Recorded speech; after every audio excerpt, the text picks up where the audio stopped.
to root out Hamas, you send in special ops. I'm not saying that as some lefty. Jocko Willink said that. Someone who is incredibly experienced in the military. He's like, this is Jocko Willink. Who is this guy? Why would you say that this is different? So much respect for people that are willing to ask a question like that. I'm super glad that you just asked that question. That's very interesting to me. First time I've ever heard another person talking about this issue, like bring any of this up. You look at a place like Jordan. Oh, this is true too. Yeah. Oh, who is this guy? Yeah, the idea that like the people of all these countries, I'm getting this vibe so much. One thing that I don't like is when I study conflicts or when I go over philosophical problems, I don't really like having unique positions or novel positions. I kind of like to stake out like what is the main academic position. It's like when I argue for abortion stuff, the consciousness argument, it feels a little disingenuous because I don't know any other like leading philosophers, I don't think, that have that position. So it feels like am I really blazing new ground in philosophy, especially on the abortion argument, which is argued back and forth. I feel really uncomfortable doing that. Something that I've been like approaching more and more on the Israel-Palestine thing, I've kind of hinted at this in past streams, but something that I'm starting to feel like more and more is like, and I don't know if there are other academics or scholars or geopolitical people or whatever that feel this way, I'm starting to feel more and more like the solution to Israel-Palestine is literally just Iran. Like that's it. Like Iran is the singular thing that if you could flip them, then everything is over. You flip Iran, Hezbollah loses its funding or at least its mission. The Houthis lose their funding or their mission. Palestinians don't see a viable path forward to infinitely fight. And then like everything kind of like, I feel like the dominoes would kind of fall at that point. But what are the potential ramifications of a ceasefire? Well, I don't think that Israel is going to accept any solution where Hamas is still in power. And I don't know how you get them out of power with a ceasefire. Has anybody suggested that?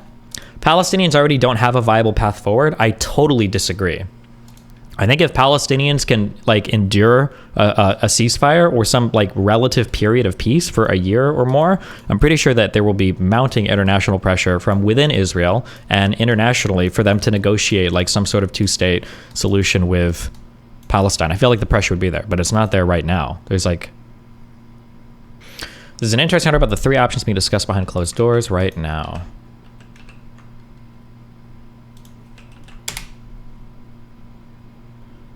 Do you actually think that Hamas doesn't get reestablished after this operation? I don't know.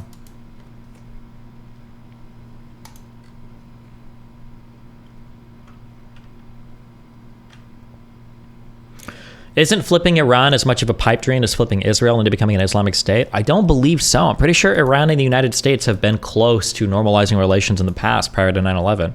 And I'm pretty sure like the revolution and everything, I think Iran has had like a pretty varied political past.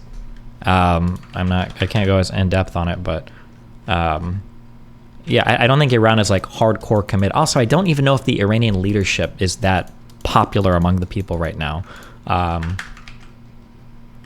But yeah, I don't know. I'd have to dig more into all of that. Current Iran is never going to flip. Hatred for Israel is one of their core principles. I mean, there's got to be better things to do with your time than like hating other people. I feel like the rest of the world is kind of, at least the rest of the Middle East feels like they've kind of grown up and they've kind of gotten through that. Like, I feel like there's got to be something more to do with your time. I don't know. I could be wrong. Iranian people are unironically less radicalized in America/Israel than all the other countries in the region. It's just the leadership that's crazy. Yeah, I've heard this. I don't know how true that is, but I've heard that repeated quite a bit. Especially from like Iranian friends, but they're like people in the US, so I don't know. Inside Israel's 3 day after options for Gaza amid government split. Tel Aviv, Israel is far from knowing what to do about Gaza after it, in theory, brings down Hamas and rids the enclave of its leaders. As Yov Mordecai, a retired Israeli major general, asks in his colorful Arabic, Baidain, what then? A former coordinator of government activities in the territories, Mordecai is also one of the many people involved in the complicated hostage release negotiations with Hamas. Israeli National Security Advisor Tzachi Hanegbi has said in recent weeks that after ridding Gaza of Hamas, control of the territory should be handed to the Palestinian Authority, PA. This is not Israel's official position, however. In fact, a clear majority among the ruling Likud party opposes the PA's return to the territory, from which Hamas ousted it in 2007. 1970s Northern Europa support for Iran and Palestine was wild. Try wiki. Blekin Galgad army with Red Army faction. Listen, okay. In 2007, the extreme right-wing religious Zionism and Jewish power parties in the governing coalition have completely discounted the idea. Prime Minister Benjamin Netanyahu maintains ambiguity on the matter, rejecting various ideas, such as Israel occupying Gaza, but without offering alternatives. The only scenario to which he has committed... It doesn't sound to me like Netanyahu wants to give the Gaza Strip back to Abbas, which I think there are valid arguments why you wouldn't want to, and why you maybe should. I can see arguments on both sides of that, but yeah. But if he doesn't give it to Abbas, I don't know what the plan would be afterwards for the Gaza Strip. I have no idea. Committed is maintaining Israeli military control throughout the territory, as Israel has done for decades in the West Bank. His reluctance to commit is clearly linked to his own personal and political post-war future, which is almost as cloudy as Gaza's. Israel has three options, a senior former security source told Al Monitor, speaking on the condition of anonymity. One of them is excellent, the second is bad, the third is not bad but unrealistic. A role for Egypt? The first option, which enjoys the greatest support among Israeli decision-makers, is for Egypt to take control of the enclave in return for complete forgiveness of its massive foreign debt. When Israeli and Egyptian leaders were negotiating their historic peace treaty in the late 1970s... Wait, who's writing this article? Does Egypt want control of the Gaza Strip? No shot. I would be so... It might be... I'm sorry, when I say no shot, I mean... Historically, that sounds like no true. But maybe today, maybe Egypt would. I haven't heard what the Egyptian leader has said about this. When they say one is excellent, the second is bad, the third is not bad but unrealistic. Excellent. This would be excellent for Israel. But 1970s, the Israelis begged President Anwar Sadat... It says, well, what is their... Hold on.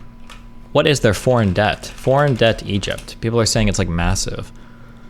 Foreign debt registers 130 billion at the end of 2020, but 112 billion at the end. Long-term foreign debt rose by 15 billion. Egypt GDP. What is like a good like foreign debt to GDP ratio? Our GDP is up to 25 trillion. Okay, is their foreign debt considered like high relative to their GDP and everything? Is it?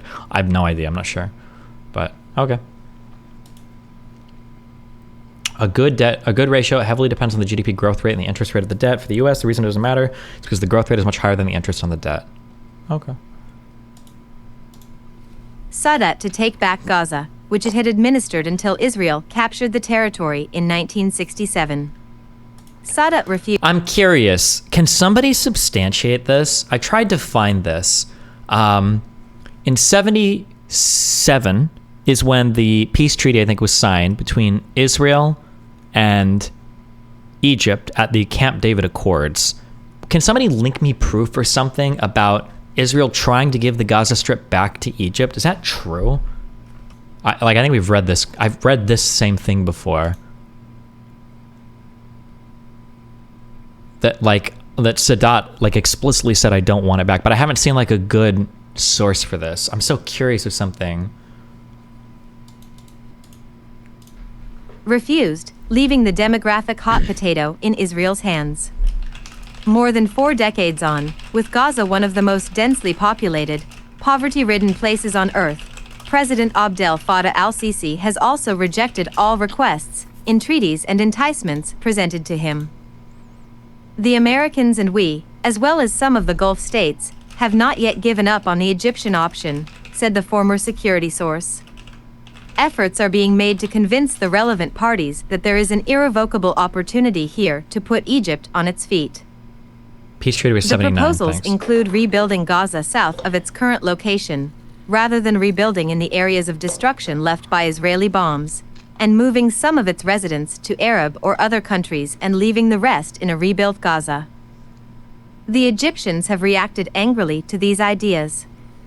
former Mossad chief Yossi Cohen has been tasked by the Israeli government with devising an international lever that would move the Egyptians in the desired direction. He has activated his many connections, visited countries in the region and formulated proposals, but to no avail. The Egyptians remain entrenched in their position. They think that adding over 2 million Palestinians to the Egyptian population will awaken the Muslim Brotherhood and could cause a revolution in Egypt, a senior Israeli political source told Al-Monitor on the condition of anonymity. They would rather Egypt go bankrupt than face the fate of senior Palestinian officials whom Hamas threw off rooftops when it ousted the PA. From Ramallah to Gaza City. The second option is the PA's return to Gaza, which several Israeli decision-makers regard as a bad idea.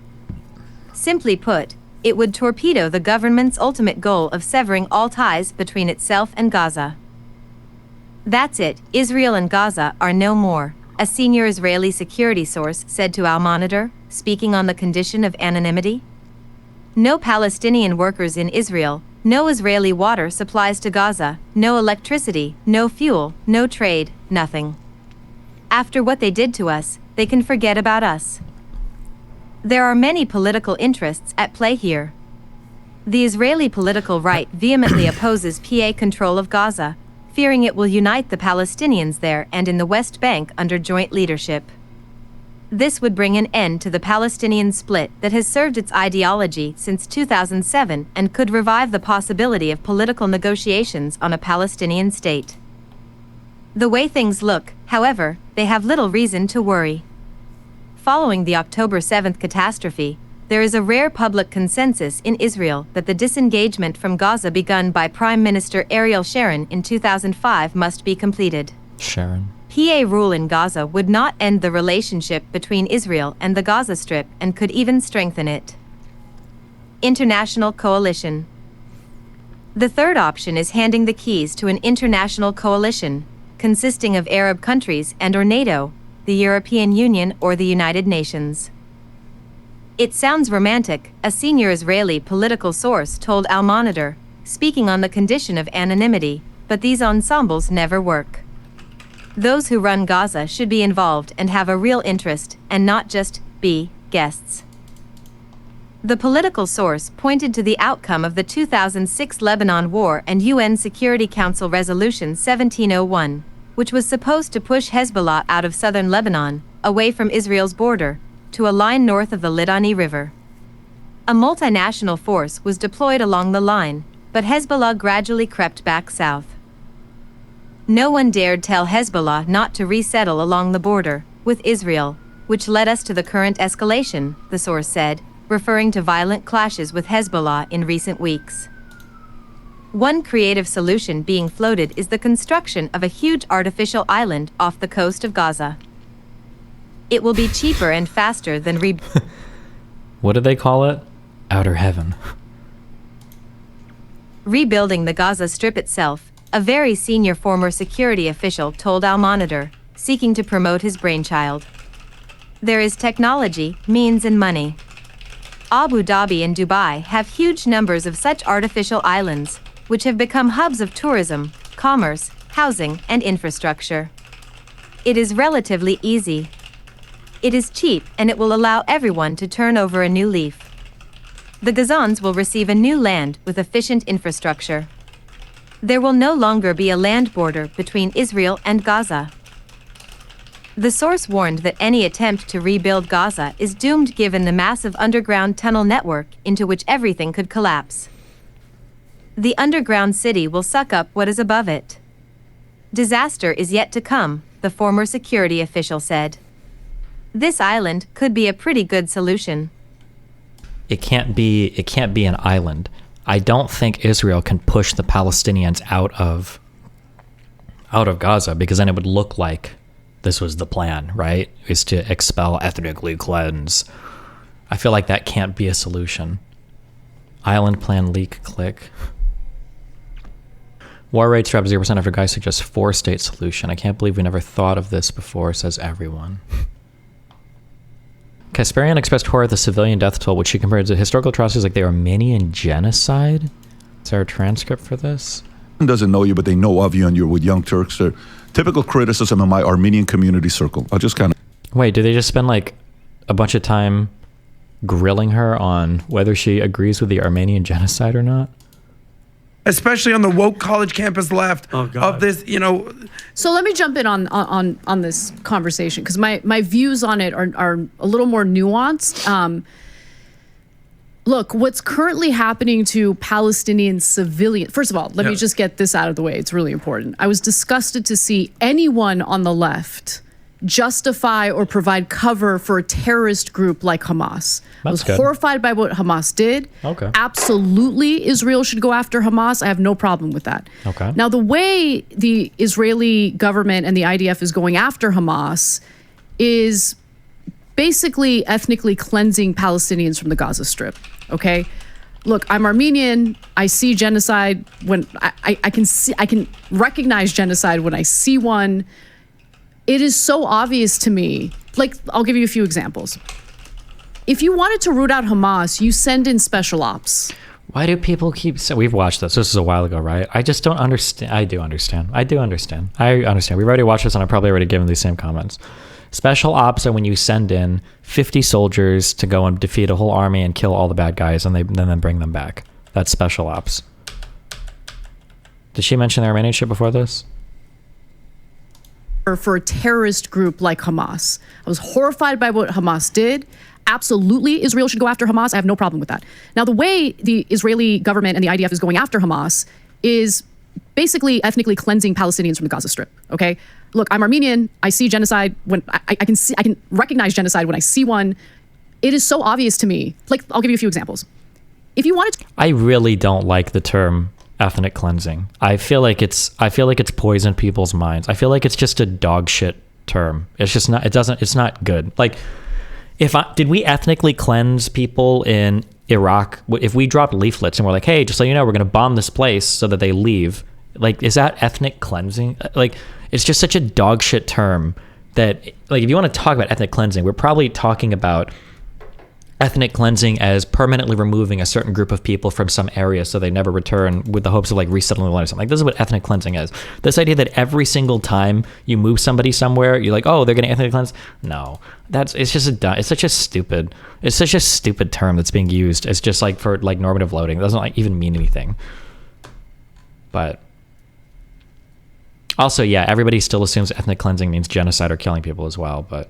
To root out Hamas, you send in special ops. I agree. Okay, that is how you do it. And I'm not saying that as some lefty. Jocko Willink said that. Someone who is incredibly experienced in the military. He's like, this is how... Jocko Willink. Well, who is this guy? He's a former SEAL. Yeah, I've seen shows that this guy's done. This guy's a pretty conservative dude, isn't he? And he does a...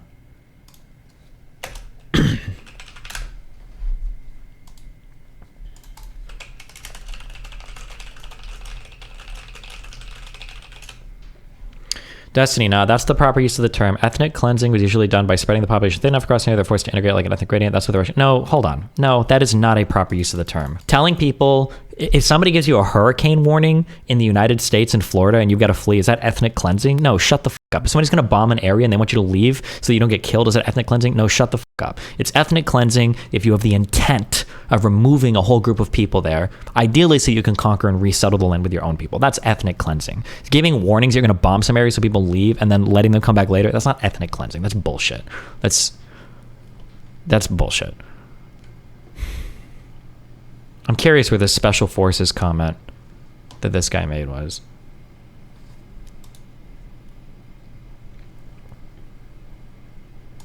How you get Hamas bombing the crap out of residential buildings, okay? Out of that Greek Orthodox church, out of the areas where all of these innocent Palestinian civilians are living in or fleeing from, is not the right way to go. And look, that in the long term will not keep Israel safe, because what that policy of just bombing the crap out of that area and wiping out entire families does is it breeds more extremism, okay? First of all, I think it's wrong. I don't think those civilians deserve this, okay? The majority of the civilians living in the Gaza Strip weren't even born at the time that Hamas was voted in, okay? Most of them, half of them are under the age of 18, there you go. Right? Yep. So the point that I'm trying to make is, there is a way of supporting Israel, which I believe we should do, right? Without justifying what they're currently doing in the Gaza Strip, right?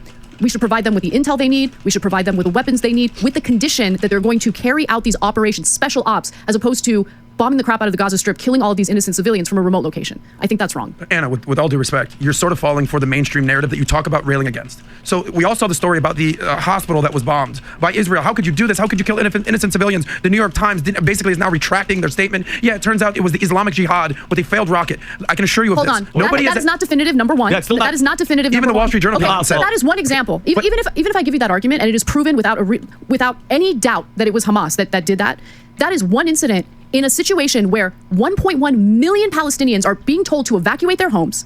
As they're being evacuated to the part of the Gaza Strip where they're going to be safe, that area gets bombed. Yep. Okay. So let me ask you a very direct question. Do you think Israel wants this? Going to be safe, that area gets bombed.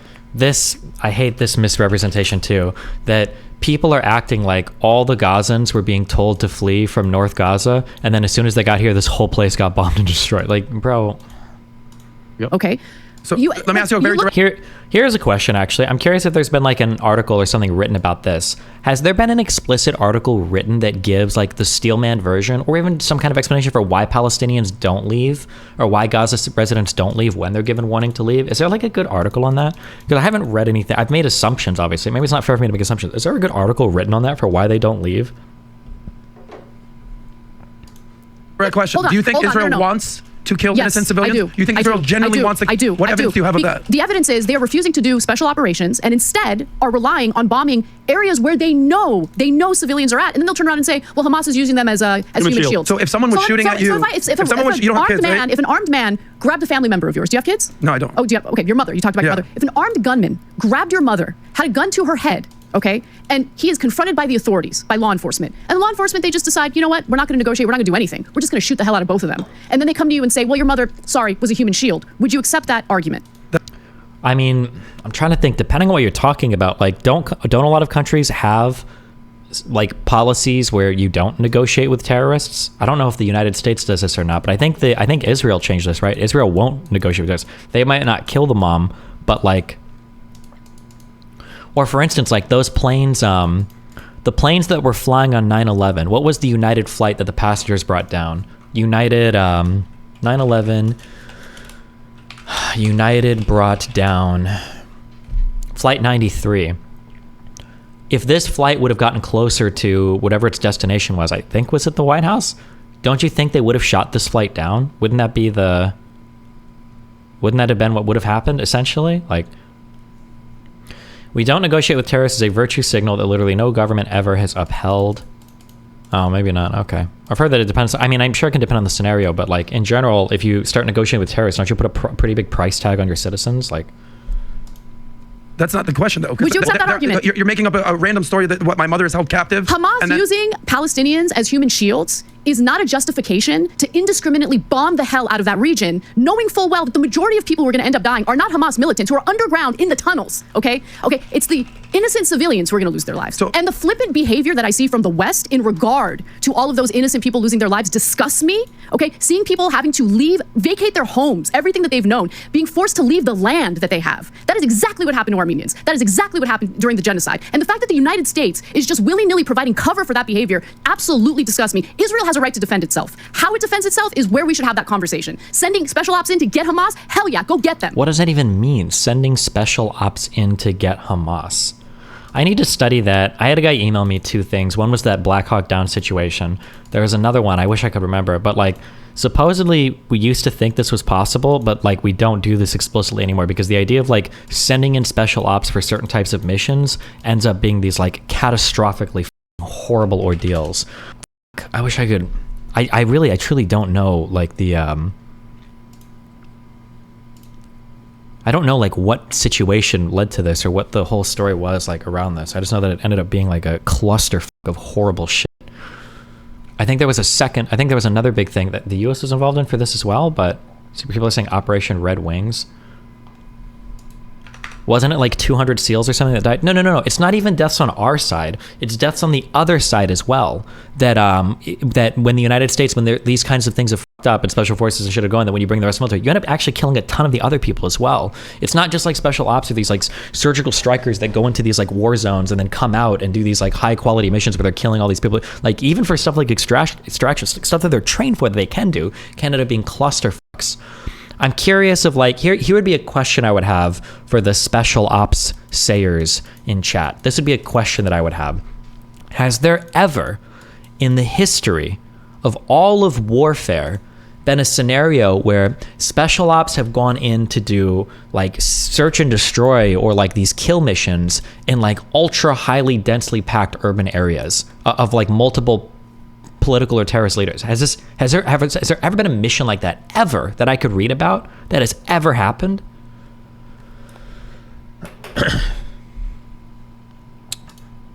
This was his opinion. Similar operations. Okay, let's check. Black Hawk Down was the Battle of Mogadishu. Gotcha. I was listening to a podcast by Jocko Willink and Daryl Cooper. They do a podcast called Jocko, the Unraveling. And Daryl in particular, he has a Twitter account called... Does Bin Laden count? No. So the reason why Bin Laden is going to... If I remember this, okay, and I could be totally wrong, okay, but like Bin Laden's compound was essentially like a thing on its own. Wasn't this like helicopter lands here, guys go into compound, they kill, was it what, 10 or 20 people, get back on the helicopter and leave. It wasn't like a highly densely packed super urban population area, blah, blah, blah. Like it was relative. I'm not saying it was like there, like there's 100 miles between it, but it was a relatively like isolated area where these guys went in, no?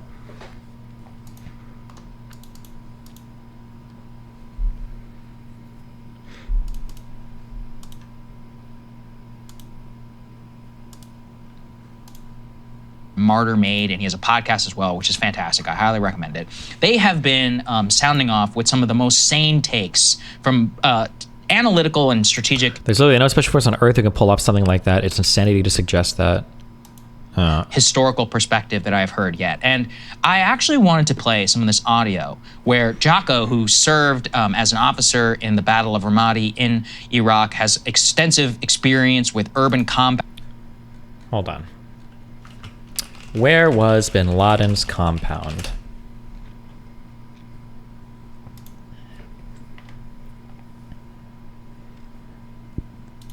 Does anybody have like the map of where this doesn't look like an ultra super dense populated area, but maybe I'm only seeing this from one side. Also, didn't Bin Laden have Final Fantasy VII in his compound? And CS 1.6? How would they even dismantle Hamas to such a degree that it and other groups wouldn't be an issue again in the way of peace talks? Yeah. Bad. Gave some advice on how he would handle the current situation in Gaza if he was Israel, and it was so unlike anything that I've heard yet before. I wanted to play for everybody. Let's take a listen. That immediate military... Aren't there like 20,000 Hamas members? What's the acceptable amount of civilians that are allowed to die to achieve that goal? I mean, like, realistically, nobody's like really making a true calculation here. This would be my guess, okay? This would be my guess. I could be wrong. But my guess would be, internationally, your maximum tolerance is going to be like 20,000. I don't think that Israel can bear more international pressure than that. And it might not get there. How many have died so far? I think even passing 10,000 was probably a really bad number in people's heads. But like, my guess would be 15 to 20,000 is going to be, 15 to 20,000 is going to be like the max where everyone is going to look at them like, okay, time to stop. Even if like half these people were Hamas operatives or militants, there's like, yeah, they just won't be able to bear the pressure. That would be my guess. The reaction that they took was they still plan to raid southern Gaza too. Again, I'm totally pulling all of this out of my ass, and I could be totally wrong. Totally pulling all of my ass because this is like military analysis now, which is way out of my like true analysis.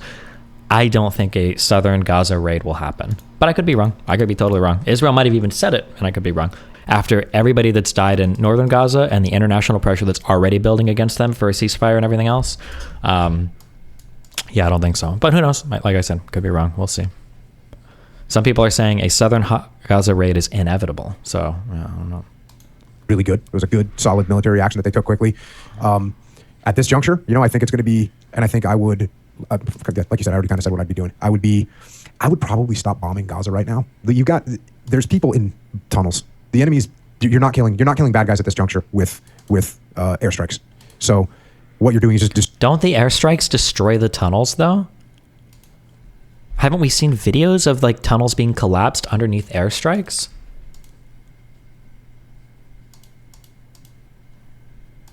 probably stop bombing Gaza right now. There's people in tunnels. The enemy's, you're not killing bad guys at this juncture with airstrikes. So what you're doing is just destroying the city, and you're giving. No. Tunnel shut that down. The entrance surely. I feel like in that one big neighborhood that was destroyed, I thought you saw the tunnel shit collapsed underneath. I could be wrong, I guess. I don't know, but maybe not. Maybe that was only one of the pictures, and the rest are trying to like do demolitions with dynamite and stuff. I'm not sure. Yeah, because I think a lot of the tunnels are like really, really, really, really, really deep. Sure. Like I think they go deeper than what bunker busters can hit at this point, right? Hamas opportunities to win the information operations. If I was Emperor of Israel right now, we would be annihilating on the information operations. We would be doing humanitarian missions. You showed me a video of the aftermath of some strikes on Hamas. Wait, what? Win the information operations. If I was Emperor of Israel right now, we would be annihilating on the information operations. We would be doing humanitarian missions. You showed me a video of the aftermath of some strikes on Hamas. Yep. It was just, a wasteland. And the first thing I thought, whenever I see something like that, as somebody who has combat experience as a soldier, when you see a landscape like that, knowing that there's tunnels throughout the area and everything, what are you thinking when you look at that? It's a nightmare. It's a nightmare. And that's why, like, even, again, going to the Emperor position, I would not be super excited to roll in there and start hunting for Hamas with my troops. I'm going to take a lot of casualties. I'm going to take a ton of... You want to start talking about clearing, what do they say, 300 miles of tunnels as well? Wait, but we don't do this, do we? In the United States, I don't think we usually conduct military operations like that, where we're just like, well, let's just take a ton of casualties and roll in, especially with special forces. I don't think we've ever... Again, I'm legit asking if there are examples of this. I don't think we ever do this where we plan on taking a ton of casualties. He's saying he wouldn't do that. Oh, maybe I'm the Emperor position?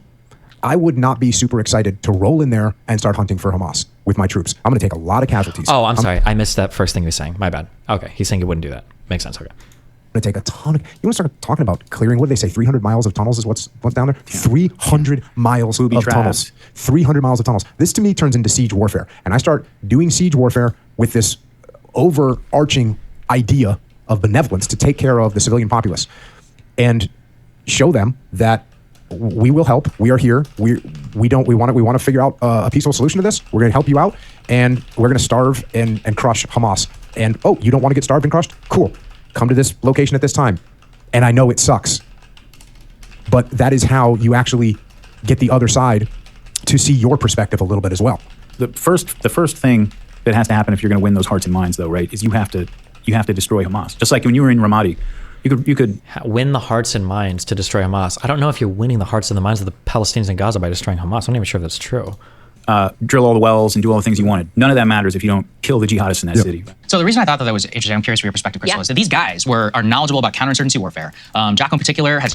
Hamas isn't a people, it's a machine, and most Palestinians provide material and immaterial support to Hamas with varying impact. When you throw your AK on the ground, you aren't magically a civilian. Okay. Extensive combat experience, urban combat operations. And I have not heard a single commentator describe it that way. Yeah. And it's immediately where my mind went, just having spent so much time with people who served in the global war on terror, but also having really intellectually been fascinated by that conflict, is understanding that this what he describes exactly is what the United States tried to do at its best whenever it was in Iraq in the post-surge period, which was understand that we have to both restore security, but you have to build a sustainable political calculus for the Iraqi population not to gravitate towards the jihadists, which would make us less safe and actually make their lives miserable. And what he specifically points to is the nightmare of what military operations like this would look like. But he also, very, I think, correctly pointed out, he's like, look, I understand that it sucks. He actually even continues. He's like, I had to look my guys in the face and tell them why they had to risk their lives running humanitarian operations while we were in Iraq. And the reason why, we had a broader strategic goal of winning over the population. And yes, many of my men died on similar operations. And I still had to explain to them why this is part of a bigger picture. He's like, that's leadership. So I don't know. I wanted to play that because, I also don't know. Yeah, somebody said this in Kick Chat. This is a really good point.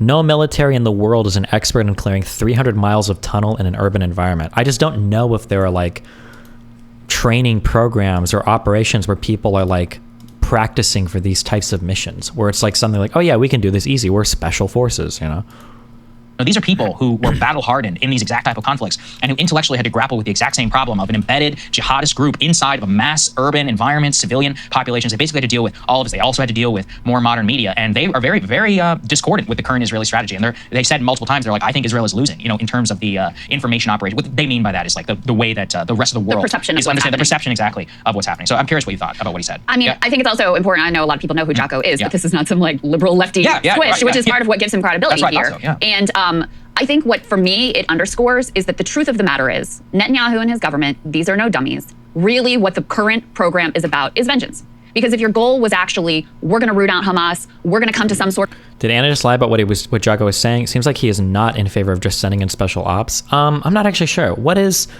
what episode did this come from where I can listen to his full opinion on this? And you're kind of said what I'd be doing. I would be with military action that they took quickly. At this juncture, I think it's going to be, and I think I would, like you said, I already kind of said what I'd be doing. I would probably stop bombing Gaza right now. There's people in tunnels. The enemy's. Is it this This one? is the Jocko Unraveling podcast. I wonder if I don't think I've ever talked to this guy before, right? I've talked to John Burke. I wonder if I could talk to this guy. This guy's pretty popular for these podcasts, isn't he? I don't know if I could or not. In 1948 and 1888, none of this would be an issue anymore. This would be something that that they did at a time when that was totally normal to do. But they did this sort of, again, the UN existed. It was post-World War II. We had to worry about the Soviets saying, that the US is supporting this colonization project, in the Middle East. And so it's prevented the Israelis from ever actually going in and doing anything that would finish the job. Which I'm not endorsing that. That's a horrific thing. Like, just all these things I'm talking about in the past were horrible. But Low-key chimp, stop dodging the debate. Come around my intellectual hoops. Low-key chimp, if you can get into general chat on my Discord, I'll drag you up, buddy. they resolved the issue. Japan stopped being a problem. Germany stopped being a problem. And we were able to move on. And that's coming from somebody who's very critical of a lot of this. Destiny, Google mini Gaza. I'm not saying that Israel's never trained for this. I mean, I'm sure they have trained for it. But, like, I feel like there are probably certain things where even if you train for it, like, it's always going to be shitty to deal with. Like, for instance, non-compliance, getting somebody under control who's being non-compliant. If it's an adult, that's something that's always going to be hard. It's going to always be a difficult thing to do. Like, there is no magical technique or submissive judo wrestle move. Like, it's just always going to suck shit, right? So I wonder if, like, for clearing out 300 miles of tunnel beneath highly dense, like, that's just always going to be difficult to do. There's never like an easy way. But I could be wrong on that. Maybe there are easier ways to do it and just nobody's doing it, or is that it? Yeah. Dark Viper AU made a video on you. That guy is unhinged. I'm not associating or talking with or anything. Yeah. Stuff that even the Allies did in the Second World War, the strategic bombing campaigns and everything else. I'm very critical of that stuff. But in the aftermath of that war, we were able to be friends with Germany again. We were able to move on. And Israel has never been able to do that because this whole conflict, it started in the old world, but it's taken place almost entirely in the new world where none of those things are really allowed to happen anymore.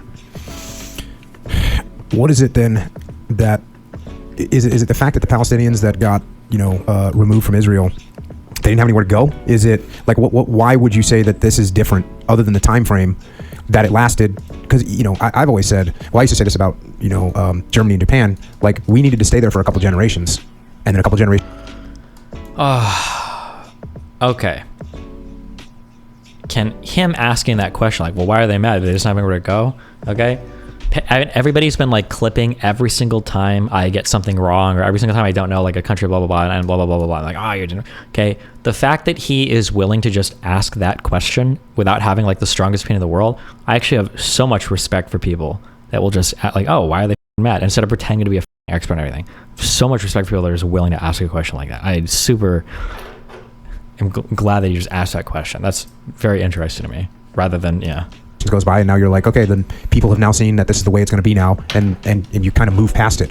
I said that about Iraq. I said it's going to take a couple generations. We didn't say there, but if you really want, the dream of having this sort of democratic type country over there with peace and prosperity, I used to say, hey, it's going to take a couple generations. It's going to take a couple generations. When people say, oh, I understand the way that this Western style of living works, because they don't understand it at first. It's totally different. The classic example I use is, the officers would take money from their soldiers. They'd skim their paychecks. We all think that's crazy. We would talk to them about it, be like, well, of course my boss is going to take some of our money. That's the way the world works. So to get rid of that corruption would take a couple generations, because the people that grew up that way, and probably their kids, aren't going to process a totally new way of living. Yeah.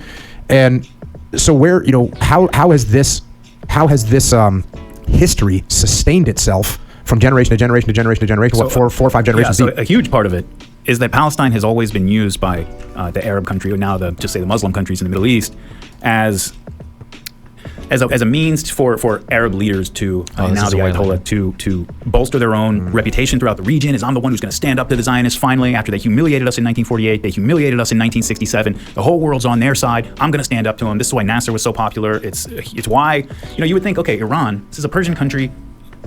You got Iraq and Syria between Israel and it. It's way over there. Why is Israel such a focus for them. And part of it is, fine, I'm sure there's like a certain level of Muslim solidarity or whatever, but there's political calculations going on here, and they understand that it is one of those issues that they can rally people around and that they can use to deal with. I don't even know who this guy is. The first time I've ever in my life heard like this more macro analysis brought in, rather than it's just like the bloodthirsty Jew rat trying to crush Gaza. This is the first time I've ever heard another person talking about this issue, like bring any of this shit up, like mention Egyptian's presidency or mention 48 and 76 being humiliating, or 67 being humiliating wars for like the Arab states or anything. It's the first time I've ever heard anybody else talking about this mention this. I don't even know who this guy is, but interesting. Yeah, nice. When I say I don't know who he is, that's not an insult. I just mean I'm not even aware of legitimize their rivals in the region, like their other Arab and Muslim rivals in the region, for not being sufficiently strong on the issue. And that is always happening. So, people bring up even still today, they say, well, why didn't Egypt just absorb the people of Gaza? They're just Arabs. They're, Palestinians, okay, fine, but that's like 100 years old, really, that was a national identity anybody took seriously. Why didn't the ones in Gaza just go become Egyptians? The ones in the West Bank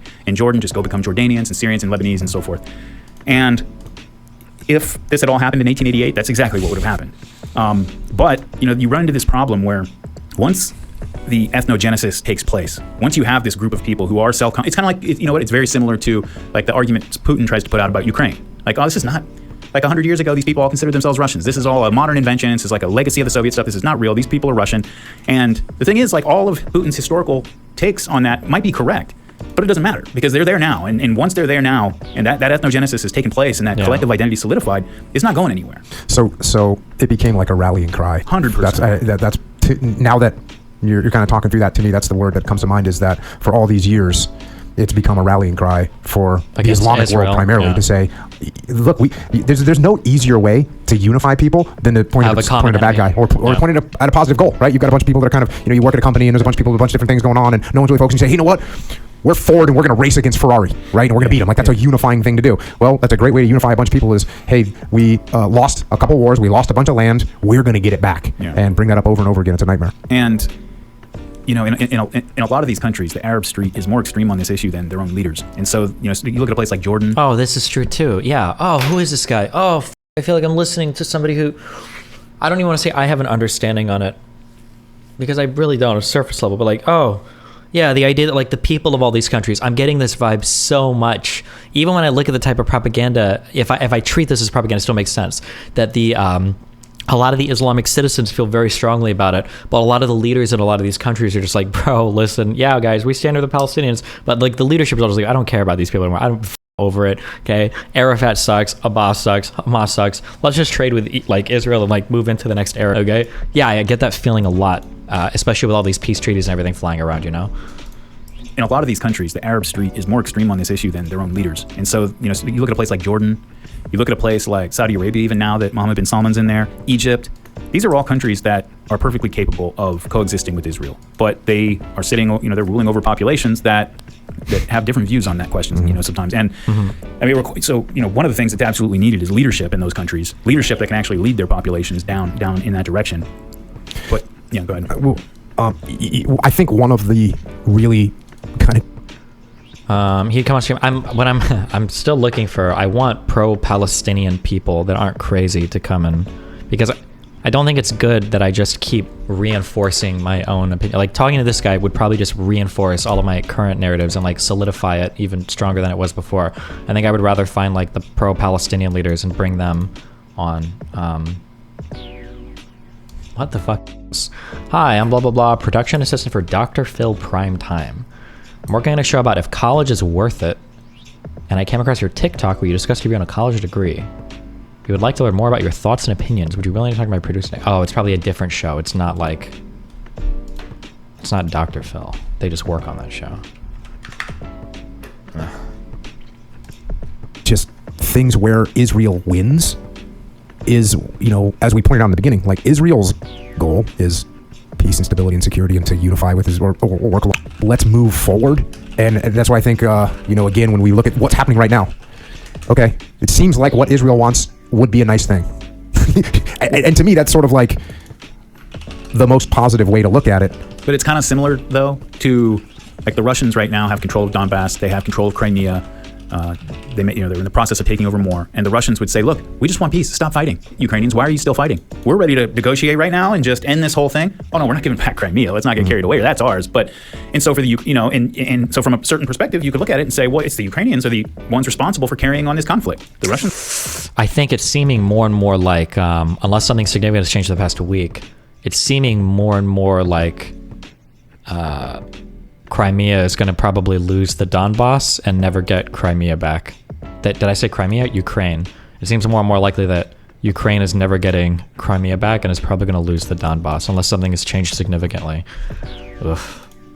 Are ready to kind of stop things where they are and Hey, Destiny, I was one of those Irish State kids that ummed my way through the question. Do you have any tips on improving public speaking? Practice, practice, practice. It's literally all you can do. let it sit. The Ukrainians aren't willing to accept that. So aren't they the ones responsible for this conflict, even though they were the ones that got invaded, right? Because there's these two questions that have obvious answers. Destiny, there's no way to tell there will be another offensive next year. Will there be? I feel like the time horizon for them to make significant progress, just going off the top of my head, it feels like they have like 6 months to make significant progress. Otherwise, I feel like they're gonna, like, the U.S. support is gonna start winding down, and we're gonna start looking for ways to exit, ramp from the conflict, to get Ukraine to exit and basically figure out some deal with Putin. That's what it feels like. But F-16 will finally become active next year. Yeah, but like, how much Ukrainian personnel do they have to chew through? How long can that country remain at war?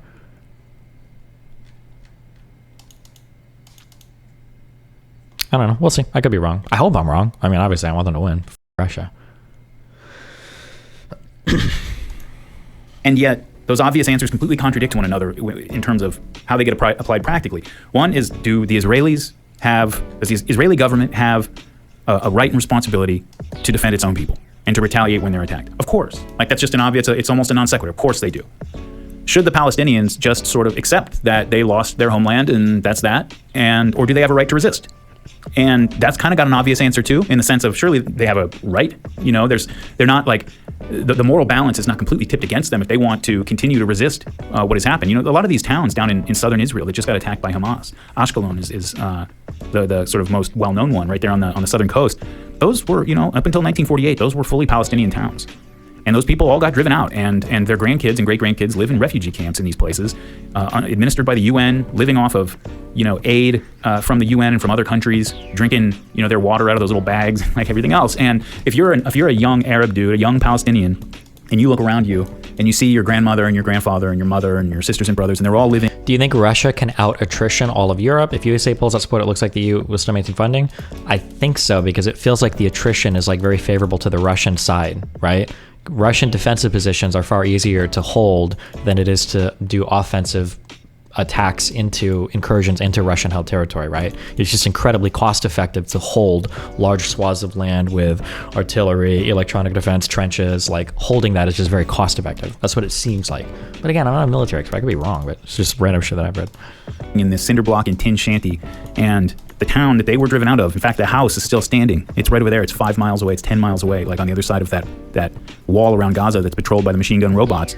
You can't go get her house back, but you can go burn that house down. And that's kind of been the mentality of the Palestinians for a long time, which is, you know, and I mean, you know me, like I try to have like what I would call like a nuanced view on the situation. Other people say it's kind of relativist or whatever, and I accept that it comes across that way, certainly in the aftermath of an attack like just happened. And so, you know, if you're like a hardcore pro-Israel person, a lot of people read my tweets and see my takes on it, and they think I'm way too pro-Palestine, too sympathetic to them, and that's fine, I get that. But I'm the first one to admit that for a long time now, the Palestinian resistance has really been like a nihilistic, violent, just we talk about Hamas's long-term strategic goals. It's not that they exactly have none, but I really think that they're secondary considerations. They want to hurt and kill the people that have continued to keep them in this humiliating position. That's the way they see it. And what's the long-term plan with that? It's like, sometimes, you know, if you're living in a place like Gaza, where like, what's your best case scenario for your future is pretty shitty, you know, as far as how your life's going to go. You make very short-term calculations that override everything else. I agree with it. Yeah, like in the 40s, 50s, 60s, like, I can totally understand, like, no, we're fighting back for all of our land, blah blah blah blah blah. But then as other Islamic Arab countries have kind of folded, as they've signed more bilateral peace agreements, like, things are becoming more extremist, more radicalized, and more hopeless on the Palestinian end. So like the rhetoric and everything is ramping the up so that like the two-state solution is not the goal. The goal is just the destruction of Israel. And your only supporters at this point are literal terrorists. So you're like, well, it's like not good. And it's been that way for a long time now. It really has. I mean, I would say at least, what would he say? I would say for at least 20 years. That would be we'll see what he says. Will he go longer? Will he say 40 years? I would say at least 20 years. Since, you could argue it's been like this since before the 48 war, but definitely like the Oh, he went way back. Official Palestine resistance organizations, how they, if you go back to like the 50s and 60s, you would he's going to point out that the original Palestinian organizations were all kind of like terrorist groups. Is that what he... have Palestinians like that dude who can't go get his grandma's house back, but he can burn that house down. Those kind of raids would happen. There would be killings and sabotage and things by individual little groups of friends or something. But as far as the Palestine resistance organizations, up through the 50s and really until the late 60s even, for the most part, I would say mid 60s, they were focused on attacking Israeli military checkpoints, ambushing soldiers on patrol. It was a military situation. And when you got into the 1970s, that all changed. Oh. And they just started engaging in the kind of terrorism that we've become used to now, just mass killing of civilians. Find the softest possible target, kill as many people as you can, and then die. And remember, 70s was Black September, Arafat and the PLO, the attempted coup of the king in Jordan. This guy has such a funny line. I'm sorry, I was watching some of this morning where he was like, the Palestinians, for some reason, decided not to liberate Palestine or the West Bank, but they tried to liberate Jordan. The way, I don't know if that, maybe the translation just makes that's just what he said, or if he was trying to be funny by saying it, but I was like, that is one way of viewing it. Yeah, they did try to liberate Jordan. Yeah, it was an interesting way of putting it.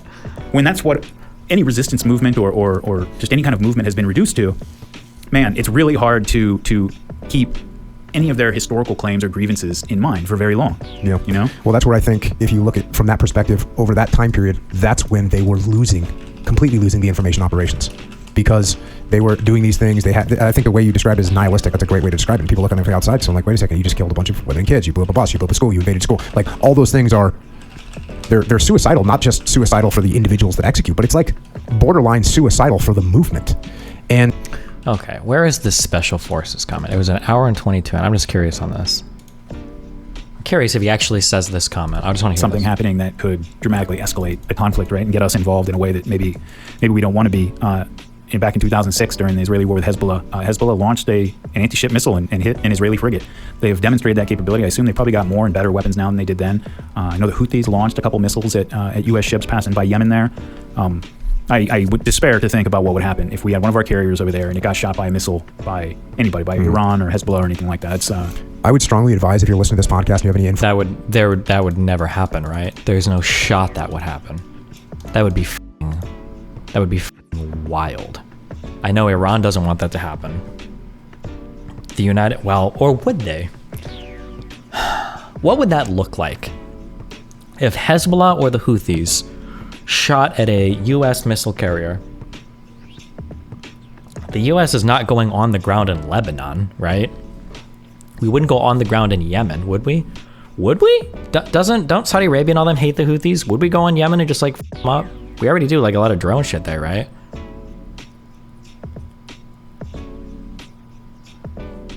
They've been doing it already? Just some retaliatory bombing? Strikes on strikes on strikes? Huh.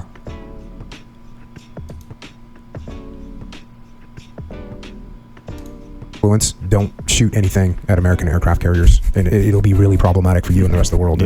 Like that's I'm not kidding. That's just not going to work out well. For one, it's not going to accomplish anything. Just so you know, carriers are damn near impossible to sink. Modern carriers, your little off-brand Charlie 802 anti-ship missiles, not going to do it. You're just going to be a pain in the ass, and we are going to destroy you and everybody you know. So don't do that. All right, what's another question? Andrew Tate on Piers Morgan Live. Oh my God, thank you. Can we finally get away with this boring geopolitical international affairs, like hot topic, like world-shattering news, and go back to Andrew Tate and the Red Pill? Thank God. Oh no, not available in our country. Oh, fuck. Well, what would you? Yeah, we've kind of addressed this a little bit, but let's just sort of lay it out there. You're not even the Israeli prime minister. You are the king of Israel. Or maybe we're not going to use that term. You're the emperor of Israel. You've got total God mode powers over Israeli policy. Something like this happens in the historical context that we're currently in, everything as it is now. What do you do? Well, I think the immediate reaction that Israel executed on, which was like securing the fences, getting that immediate military action that they took was really good. It was a good, solid military action that they took quickly. At this juncture, I think it's going to be, and I think I would, like you said, I already kind of said what I'd be doing. I would probably stop bombing Gaza right now. But there's people in tunnels. The enemy's, you're not killing bad guys at this juncture with airstrikes. So what you're doing is just destroying the city, and you're giving Hamas opportunities to win the information operations.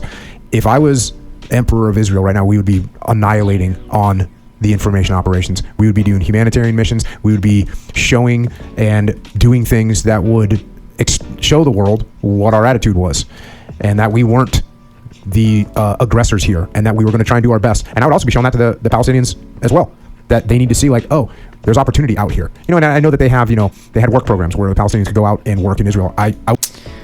It's like, emotionally, it just won't happen. Emotionally, it just won't happen. Not after that. But I think he is right. I think he's completely right.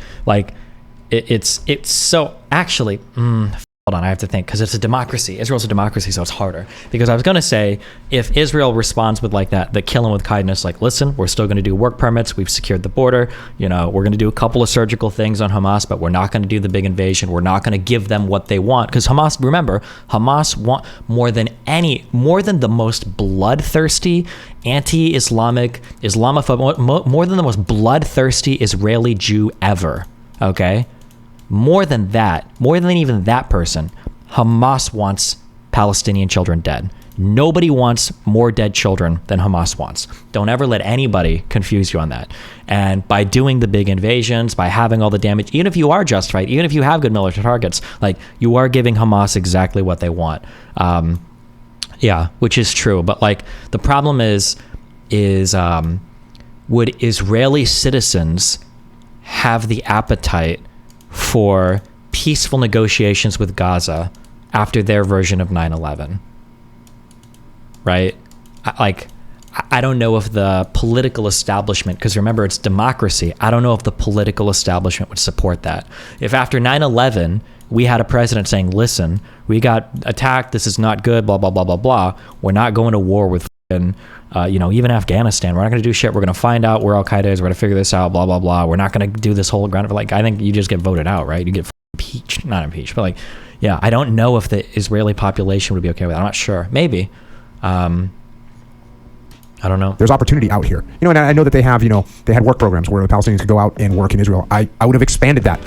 Right now it's really difficult, but okay, well, if you go through these metal detectors and you show up here and we know who you are, you can go to work out here every day. As a matter of fact, you can live out here. We can set you up. So I would start really trying to take care of the Palestinian people, trying to show them goodwill, trying to take care of the civilians in the highest possible way that I could.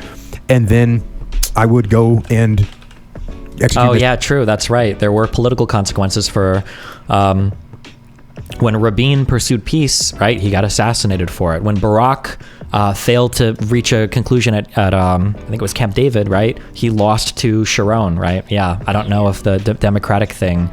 And then also historically, Israel responding with weakness to attacks just invites more attacks as well, right? Ugh. I understand what he's saying though. If Israel could have bared it, it would have been so good for them. Yeah.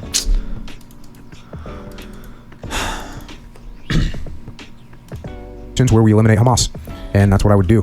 When you before we started recording, you showed me a video of the aftermath of some strikes on Hamas. Yep. It was just a wasteland. And the first thing I thought, whenever I see something like that, as somebody who has combat experience as a soldier, when you see a landscape like that, knowing that there's tunnels throughout the area and everything, what are you thinking when you look at that? It's a nightmare. It's a nightmare. And that's why, even again, going to the Emperor position, I would not be super excited to roll in there and start hunting for Hamas with my troops. I'm going to take a lot of casualties. I'm going to take a ton of... You want to start talking about clearing? What do they say? 300 miles of tunnels is what's down there? 300 miles of tunnels. 300 miles of tunnels. This, to me, turns into siege warfare. And I start doing siege warfare with this overarching idea of benevolence to take care of the civilian populace. And wait, hold on. I'm so sorry. Let me read my notes again. It sounds like he's saying literally the exact opposite of what Anna was saying. That he would never want to roll in with special forces or do shit. It would just be horrible. Am I misunderstanding? Or... Oh, let me respond to this real quick. Let me listen to this. Hold on. I think he's talking about normal troops right now. Oh, sure, but he was like a special forces guy, so when he's just like my people, I wonder.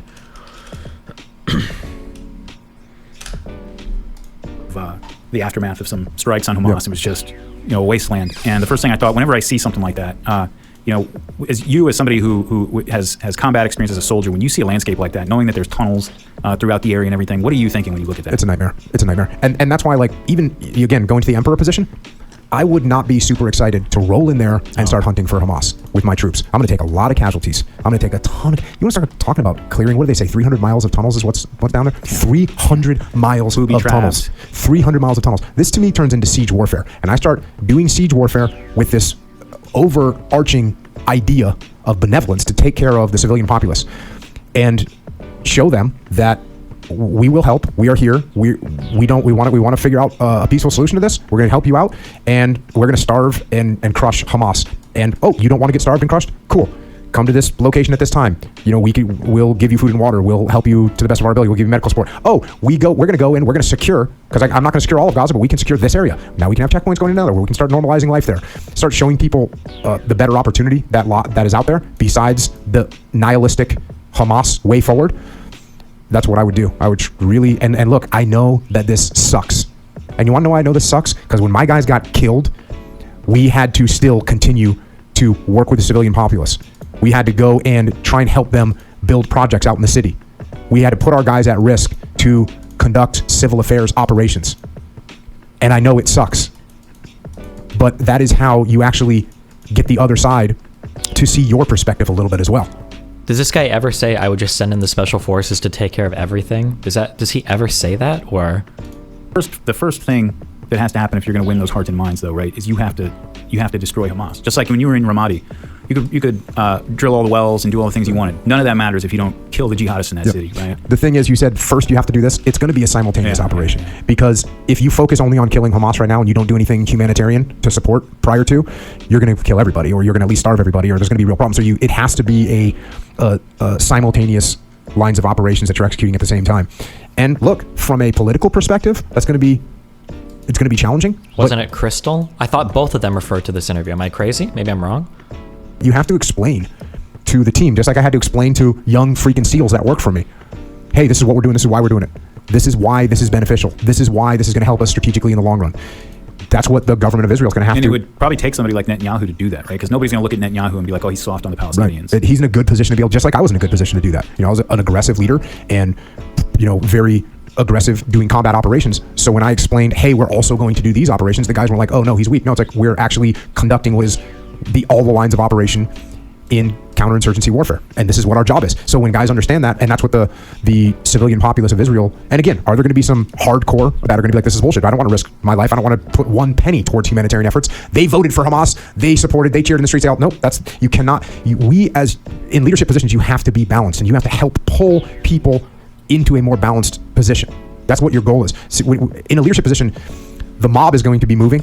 And when the mob starts moving in the wrong direction, you're the one that has to pull it back center. And if you get caught up in the mob... Does he ever say this shit? Destiny, technically when he talks about slowly obtaining more land in Gaza and implementing checkpoints plus humanitarian missions, that involves special ops and regular troops, but I agree. No, what? No, stop. Shut the f up. That's not at all. That's not even remotely. There's no amount of charitability that bridges those 2 points. Shut the fuck up. When people on the left talk about sending in special ops, they're talking about sending in Assassin's Creed and Call of Duty 2 Modern Warfare soldiers to go and kill all of Hamas and come back. What he's talking about is not there might be special ops involved in that full military operation, but he's talking about a full-on military operation involving multiple parts of the military and multiple, like special force, everything else, is what he's talking about. I'm not giving, yeah. Try Delta or SEALs. No. And no's. Okay. Yeah, he's talking about like a full-on occupation military, yeah. You have to destroy Hamas. Just like when you were in Ramadi, you could drill all the wells and do all the things you wanted. None of that matters if you don't kill the jihadists in that city. So the reason I thought that was interesting, I'm curious for your perspective, Crystal, is that these guys are knowledgeable about counterinsurgency warfare. Jocko in particular has extensive combat experience, urban combat operations. And I have not heard a single commentator describe it that way. Yeah. And it's immediately where my mind went, just having spent so much time with people who served in the global war on terror, but also having really intellectually been fascinated by that conflict, is understanding that this what he describes exactly is what the United States tried to do at its best whenever it was in Iraq in the post-surge period, which was understand that we have to both restore security, but you have to build a sustainable political calculus for the Iraqi population not to gravitate towards the jihadists, which would make us less safe and actually make their lives miserable. And what he specifically points to is the nightmare of what military operations like this would look like. But he also, very, I think, correctly pointed out, he's like, look, I understand that it sucks. He actually even continues. He's like, I had to look my guys in the face and tell them why they had to risk their lives running humanitarian operations while we were in Iraq. And the reason why we had a broader strategic goal of winning over the population. And yes, many of my men died on similar operations, and I still had to explain to them why this is part of a bigger picture. He's like, that's leadership. So I don't know. I wanted to play that because these are people who were battle hardened in these exact type of conflicts and who intellectually had to grapple with the exact same problem of an embedded jihadist group inside of a mass urban environment, civilian populations. They basically had to deal with all of this. They also had to deal with more modern media, and they are very, very discordant with the current Israeli strategy. And they said multiple times, they're like, I think Israel is losing. In terms of the information operation. What they mean by that is like the way that the rest of the world is understanding the perception exactly of what's happening. So I'm curious what you thought about what he said. I mean, I think it's also important. I know a lot of people know who Jocko is. Yeah. This is not some like liberal lefty twitch, which is part of what gives him credibility here. Also, yeah. And Okay, they might not have used that special forces line. That might have just been Anna, I think. I think what for me it underscores is that the truth of the matter is Netanyahu and his government. These are Well, how did they initially frame I was this? listening to a podcast by Jocko Willink and Daryl Cooper. They do a podcast called Jocko, the Unraveling. And Daryl in particular, he has a Twitter account called Martyr Made, and he has a podcast as well, which is fantastic. I highly recommend it. They have been sounding off with some of the most sane takes from analytical and strategic historical perspective that I've heard yet. And I actually wanted to play some of this audio where Jocko, who served as an officer in the Battle of Ramadi in Iraq, has extensive experience with urban combat, gave some advice on how he would handle the current situation in Gaza if he was Israel. And it was so unlike anything that I've heard yet before. I want to play for everybody. Let's take a listen. Okay. It was misinformation at best. Was it? I feel like he didn't misrepresent anything that badly, or I don't know if they misrepresented anything at all. Actually, did they? In these exact type of conflicts, and who intellectually had to grapple with the exact same problem of an embedded. So I'm curious what you thought about what he said. I mean, I think it's also important. I know a lot of people know who Jocko is, but this is not some like liberal lefty twitch, which is part of what gives him credibility here. And I think what for me it underscores is that the truth of the matter is Netanyahu and his government, these are no dummies. Really, what the current program is about is vengeance. Because if your goal was actually, we're going to root out Hamas, we're going to come to some sort of peaceful, more secure situation vis-a-vis the Palestinians. I mean, ultimately that should look like some sort of statehood, but even leaving that off of the table for now, just some sort of more peaceful coexistence. This is not what you would be doing. And let alone the fact that they acknowledge they have no plan for what it looks like going forward. And so, they are doing what is very easy. They are doing what is, direct like emotional reaction to the horror that their population suffered. And, emotionally, you can understand that human instinct, even as you recognize, first of all, you are inflicting even more carnage on civilians in Gaza. And second of all, it is completely discordant with your stated goal. But to do what Jocko is discussing here, I mean, you're going to lose a lot of IDF soldiers. You're going to lose, you're going to take a lot of casualties. It's going to take a lot of time. It's going to take, really acknowledging the humanity of Palestinians and really, trying to not only win the messaging, but in reality. Okay. I don't think they misrepresented it that bad, actually. That is exactly what happened to Armenians. That is exactly having to leave, vacate their homes, everything that they've known, being forced to leave the land that they have. That is exactly what happened to Armenians. That is exactly what happened during the genocide. And the fact that the United States is just willy-nilly providing cover for that behavior absolutely disgusts me. Israel has a right to defend itself. How it defends, I see genocide when I can recognize genocide when I see one. It is so obvious to me. Like, I'll give you a few examples. If you wanted to root out Hamas, you send in special ops. I agree. Okay, that is how you do it. And I'm not saying that as some lefty. Jocko Willink said that. Someone who is incredibly experienced in the military. He's like, this is how you get Hamas. Bombing the crap out of residential buildings. Maybe he said that in a different thing. I don't know. Fuck. Chasing down everybody's references is exhausting. This is the tunnel system that stretches 300 miles under Palestinian territory. The tunnels enabled HMS fighters in 4 key objectives that you need to know about. First, to support kinetic military operations. Second, to evade the blockade and smuggle weapons. Third, to profit off its economic activity. And fourth, psychological warfare. We're also going to examine what the Israeli military is going to do to destroy them. Tunnel warfare is actually an ancient practice. The book Gaza, A History, provides an account of the ground systems dug in 332 BC during Alexander the Great's siege. Thanks to the tunnel network, the siege of the city involved 100 days of fruitless attacks and tunneling. When Alexander and his generals... Is she saying that's how you do it, but Jacob said he wouldn't want to because of the casualties? No, Jacob, the special forces guy, he was giving like a comprehensive, like, it's not just a military operation, it's also a PR operation, which is something I've been repeating a lot as well, that when Israel conducts itself as a military, one of the double standards that unfortunately that Israel has to concern itself with is what does the international community think of itself while it conducts operations. Hamas doesn't have to worry about this. They'll sacrifice civilians and babies, they don't give a fuck. It's Jocko, sorry. Not Jacob, Jocko. Hamas doesn't worry about this. Hezbollah doesn't give a fuck about this. The Houthis don't give a fuck about this. Iran doesn't give a fuck about this. Israel has to give a fuck about this. They need some sort of international support on their side. If they lost all of it, they'd be in dire straits, right? Possible sanctions by the United States, possible loss of military funding, aid, et cetera, et cetera. Not good, right? Not a good day if Israel loses all international support. Jocko's analysis was basically contingent upon the idea that you have to maintain some form of international support, which means that any military operation you do is going to have to take into account. When Jocko was saying information warfare, he was talking about how you have to run operations to go after Hamas, but you have to minimize collateral damage as much as possible, continue to run humanitarian aid as much as possible, and then establish safe zones and checkpoints to deliver humanitarian aid, et cetera, et cetera. That's like the challenge. Yeah. People are now saying that any tunnels the IDF finds was built by Israel years ago and not Hamas. Is there any truth to these statements? I don't know. Maybe we could look it up. Well, no. We saw Hamas digging some of these tunnels. My guess is going to be, we can research this. I don't mind researching it. My guess is going to be, before we even do any research, though, is that Israel helped build some tunnels for some things, but now they're going to try to say that Israel built all the tunnels or some bullshit. That'd be my guess. Israel built a bunker under the hospital in case of safety, but didn't build tunnels. Maybe. No fucking shot. Why? Yeah, I'm cis, not trans. So I'm speaking as a cis girl and not a trans girl. I'm not sure about people who say abolish gender, like not recognizing gender takes away a big part of my personality. Why? Why would you do this? This is the world that Pisco wants, guys. Like there's Wait, why does she lie and say she's 21? That gender, Maybe like she didn't update it in a while? Bro, she's like 35. She's like my age. This is the tunnel system that stretches. Oh, we already opened this. Wait. Smuggling economic materials into the city. They were often crude and So brave. primarily served economic purposes. So it should be recognized at the onset that not all these underground passageways Within Palestine are used for military activities. over the past decade, HMS has invested heavily in its construction techniques, making them more Well, Israeli military find tunnel smuggers on Al-Shifa. Yes, they built it themselves back in 1983 when the Israeli military ruled Gaza. Any such finding in and of itself will not justify Israel's barbaric bombing and raid of the hospital. Destiny, where can I find info to debunk Nazi propaganda like fake gas chambers and Zyklon B? Bro, I'm not here for that. I don't know. That shit is a cluster. Okay. Any such finding, and oh, now they're doing the thing where first they said they wouldn't find tunnels. Then if they said they'd find tunnels, they were because Israel built them or they're not used for military. And now it's going to go to the tunnels don't matter anyway, right?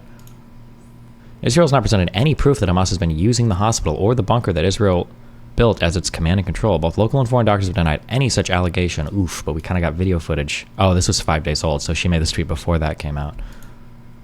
Instead, it raided the hospital after detaining and removing all journalists. There is no one to document except the military itself, which will show you what it wants the world to believe. Is it normal that you'll embed journalists with you that are like foreign journalists there too? Sins think this is what's happening. Wait, what? There are no tunnels, and if there are tunnels, it's Israel's. Oh, yeah, sure. Proof of taking hostages to a hospital even further away than the multiple ones they passed. The tunnel's not the claim the IDF made, it's the HQ. Pretty sure the tunnels were part of the claim as well. The top secret, although they did say it was used as a command and control place for, they did say that it was used as a command and control place for Hamas. That is true too. However, that claim, at least in 2014, I don't believe that claim was that controversial. Because even in 2014, I'm pretty sure that even Amnesty International was saying that as well as carrying out unlawful killings, others abducted by Hamas were subjected to torture, including severe beatings with truncheons, gun butts, hoses, and wire, or held in stress positions. Some were interrogated and tortured, otherwise ill-treated in a disused outpatients clinic within the grounds of Gaza City's main Al-Shifa hospital. This hasn't really been a controversial claim. It wasn't in 2014. Is it now that they use Al-Shifa Hospital as a base of operations? I don't think that's... The IDF could find bin Laden hiding under the hospital, and some will say it doesn't matter. True. It's interesting, too, how many this may implicate the UN/WHO, as their agencies must have been aware of Hamas activities in their facilities, but yet have said nothing. This might have big ramifications. Well, so here's my issue. This is what I'm wondering, is that it feels like a lot of these well, this is what we saw like in the Goldstone report or in some of the UNHCR reports. this is what we like. It feels like this is what we pretend is happening. But I could be wrong. Maybe this might not be in all cases, but this is what I've seen so far. You'll have Israel, then you'll have Hamas, and then you'll have our third-party independent investigators. Okay, so we'll put IDF here, we'll put Hamas here, and then here we've got like the UN, HRC, and we'll say Amnesty International. Okay, now people say, well, the IDF is going to be biased. They never really say Hamas is biased, but we'll be generous and say, well, maybe Hamas is biased. And they'll say, but these guys in the middle, these guys are actually completely unbiased. And their numbers are usually closer to Hamas's than to the IDF's. So they'll say like, oh, so Hamas is probably, and then people will use this line of rationale to say, well, Hamas is probably more trustworthy than IDF propaganda. But the issue that I keep running into is it feels like it feels like what these people do is all they do is they just uncritically report whatever these people tell them.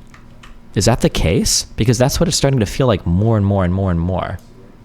That for a lot of these things, these orgs, all they do is they get information from these people and then they just uncritically report it. The UN uncritically repeats Gaza ministry claim that 47% of residential buildings... Oh, yeah, sure. This office is responsible for the UN numbers. They claim 2 independent sources, but they don't verify until after the conflict, which seems impossible to me. Yeah, but like when... Okay, so here's like my question, because this is what it seems like has been happening. This is what it seems like has been happening, okay? Casualties in the context of the ongoing hostilities in the Gaza Strip in Israel, which started on the 7th of October 2023, will only be added to this page once these incidents have been independently verified. Information about occupation and conflict-related casualties is regularly collected by OCHA field staff and entered into OCHA's protection and civilian database following review and verification. As a rule, for an incident to be entered in the database, it needs to be validated by at least 2 independent and reliable sources. So what this sounds like to me is what they're doing is one source might be Hamas or the Gazan Health Ministry. And for their independent sources, what they do is they call up doctors at these hospitals who say, well, we're part of the Gazan Health Ministry, but Hamas doesn't control us. And then they just get the numbers from them. And those guys say that they're independent and they're not biased or anything at all. They're not biased at all. But there's 2 issues with this. One is that still is a subdivision of Hamas, the Gazan Health Ministry, number 1. But number 2 and 3, these are both really important. Number 2 is that if you stand against any of these Palestinian orgs, you get f***ing killed. That is well-established fact, okay? You can look at the first and second Intifada. You can see the however many thousands of Palestinians have been killed by other Palestinians who were accused of being collaborators, right? And number 3, the really awkward thing is that now, unless the IDF, I'll caveat here, okay? I'll caveat, unless the IDF literally doctored footage or there's some insane story to explain the images that we're seeing, now it seems like a lot of these supposedly independent doctors who have said over and over again, they've said, oh, we don't see Hamas working out of these hospitals. Now we're getting videos of doctors at this hospital seeing like hostages being dragged in with rifles and injuries and all this shit. And keep in mind, this is like 6 hospitals deep into the Gaza Strip. So those weird cope arguments about how like, oh, there was just the closest hospital, right? We see like Hamas like vehicles and shit being parked in the back, right? We see Hamas soldiers like using this hospital. If this is true, well, now what are we supposed to think about all of the Amnesty International statements that cite these doctors, or all of the UN HRC statements that cite these doctors? The idea that one of Hamas' main merit a Pulitzer. Wait. The idea that one of Hamas' main command bunkers is located beneath Shifa Hospital in Gaza City is one of the worst kept secrets of the Gaza war. So why aren't reporters in Gaza ferreting it out? The precise location of a large underground bunker equipped with sophisticated communications equipment and housing some part of the leadership of a major terrorist organization beneath a major hospital would seem to qualify as a world-class scoop, the kind that might merit a Pulitzer, or at least a poke. So why isn't the fact that Hamas uses Shifa Hospital as a command post making headlines? In part, it's because the location is so unsecret that Hamas regularly meets with reporters there. On July 15th, for example, William Booth of the Washington Post wrote that the hospital has become a de facto headquarters for Hamas leaders, who can be seen in the hallways and offices. Back in 2006, PBS even aired a documentary showing how gunmen roam the halls of the hospital, intimidate the staff, and deny them access to protected locations within the building, where the camera crew was obviously prohibited from filming. Yet the confirmation that Hamas is using Gaza City's biggest hospital as its de facto headquarters was made in the last sentence of the 8th paragraph of Booth's story, which would appear to be the kind of rookie mistake that is known in journalistic parlance as burying the lead. But Booth is no rookie, he's an experienced foreign reporter, which means that he buried the lead on purpose. Why? I don't know what de facto means. Wait, are they making fun of the story, or wait, where did that comment come from in YouTube chat? Why? Well, one reason might be that the security sources quoted whenever the location of the Hamas command bunker is mentioned, which, as evidenced by this 2009 article by the excellent and highly experienced foreign correspondent Stephen Erlanger of the New York Times, happens every time there's a war in Gaza, are obviously Israelis, not members of Hamas. I think de facto is when something becomes something because of like, that's how people are treating it, but it's not like actually the thing, I think, right? So, for instance, if I were to, let's say that I find a kid on the street and I'm like, okay, fuck it. Like, I'll be your dad. I'll take care of you. And I take him into my house. I'm like his de facto parent. But let's say a court challenges like that kid in my house. And I say, well, hold on. You can't just abduct a kid and now you're the parent of the kid, right? You might be a de facto parent, but you're not I think it's de jure would be there's an actual specific ruling or legal like establishment that this is the case, right? So when we talk about the current borders of Israel, after the 6-Day War in 1967, those borders are de facto borders because they're like military conquest armistice lines, right? But they're not de jure. They're not like actual, like these are the real borders of Israel. They're just de facto like military borders. I think that's how I hear it used sometimes. But yeah, de facto just basically means that in practice, something has become a thing, but it might not officially be that particular thing, if that makes sense. Reporters who bravely or foolishly violate Hamas's rules, even on their social media account, can be seen to repent with such alacrity that it's not difficult to imagine how scared and dependent they are. Nick Casey on the Wall Street Journal, for example, tweeted that you have to wonder, with the shelling, how patients at Shiva Hospital feel as Hamas uses it as a safe place to see the media. Did this person not realize? Did this person just Google about this and completely and totally and unbelievably misrepresent the entirety of this article by quoting one paragraph to make it seem like it was some massive expose on how Israel built this, and then hope that nobody would actually Google the article? How fucking cringe, bro. Can you just kill me, fam? In a video game. I'm in general lobby if you still want to debate. What is your name?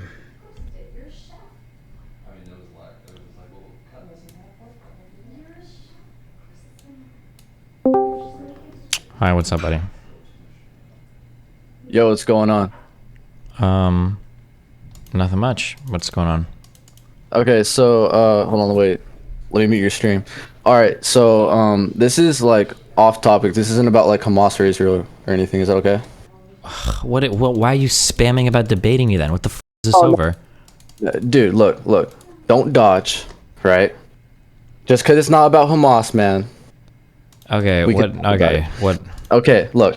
So I don't know if I stand here yet, but I want you to poke holes in this argument. I've heard it from one person, okay? So transgenderism,